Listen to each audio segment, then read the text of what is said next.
আমি বিএনপির একজনই প্রার্থী। যদিও দল আমাকে বহিষ্কার করেছে, তবুও সাধারণ মানুষের মাঝে এর কোনো প্রভাব নেই। প্রশাসন আশ্বাস তো করেছে তারা নির্বাচন সুষ্ঠু করবেন। এই আশ্বাস প্লাস আমি এটাকে চ্যালেঞ্জ হিসেবে গ্রহণ করেছি। ইনশাল্লাহ আমি নিজে এবং আমার সমর্থকরা এবং সাধারণ মানুষ এই নির্বাচনটাকে চ্যালেঞ্জ হিসাবে গ্রহণ করেছে। সুষ্ঠু বা অবাধ নির্বাচন হয় কিনা বিগত দিন তারা অনেক ভোট দিতেও পারে নাই, এবারে তারা ভোট দেবে এই চ্যালেঞ্জ হিসাবে সাধারণ মানুষ গ্রহণ করেছে। আশাবাদী তারা 29শে মে সকলে ভোট কেন্দ্রে গিয়ে তাদের ভোটাধিকার প্রয়োগ করতে পারবে, এ আশা আমার এখন পর্যন্ত আছে। ষষ্ঠ উপজেলা পরিষদ নির্বাচনে পটুয়াখালী জেলার তৃতীয় ধাপে পটুয়াখালী, মির্জাগঞ্জ এবং ডুমকি উপজেলায় ভোট অনুষ্ঠিত হবে 29 মে।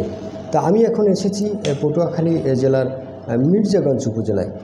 এখানে কিন্তু 3 জন চেয়ারম্যান প্রার্থী প্রতিদ্বন্দ্বিতা করছেন।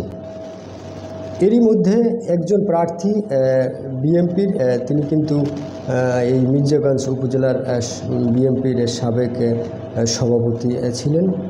তাকে কিন্তু দল থেকে আসলে এই নির্বাচন করার কারণে কিন্তু তাকে দল থেকে বহিষ্কার করা হয়েছে। তা আমি মির্জাগঞ্জ এসেছি যে তার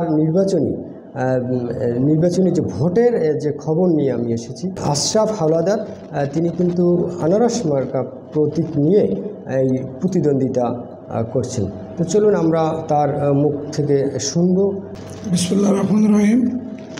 ধন্যবাদ এটিএন বাংলার কর্মকর্তা কর্মচারীবৃন্দকে, ধন্যবাদ জানাই মির্জাগঞ্জ উপজেলাবাসীকে তাদের মাধ্যমে যে এই অনুষ্ঠানটা আমাদের মির্জাগঞ্জ উপজেলাবাসী দেখতে পাবে।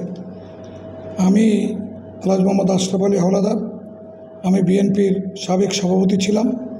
আমি মির্জাগঞ্জের সাধারণ মানুষের দাবির প্রেক্ষিতে আমি নির্বাচনে প্রতিদ্বন্দ্বিতা করছি।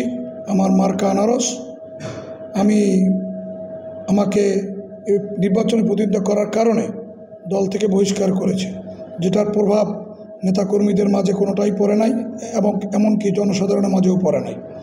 সাধারণ মানুষ চায় যে আমি বিগত দিনে যে জনকল্যাণমূলক কাজ করেছি ব্যক্তিগত অর্থায়নে, সেটার সাথে যদি আমি কোনো পদ পদবিতে থাকতে পারি, সুতরাং এলাকার উন্নয়ন হবে। এই হিসাবেই আমাকে তারা সমর্থন দিয়ে যাচ্ছে এবং সমর্থন অব্যাহত আছে। এবং আমি আশাবাদী মির্জাগঞ্জবাসী এবারে পরিবর্তন চায়, কারণ 15 বছর ধরে এক ব্যক্তি এখানে ওই পদে অধিষ্ঠিত ছিলেন, কিন্তু উন্নয়নের ছোঁয়া তেমন লাগেনি। কোথাও কোথাও এখনও সাক্ষ্য পর্যন্ত আছে।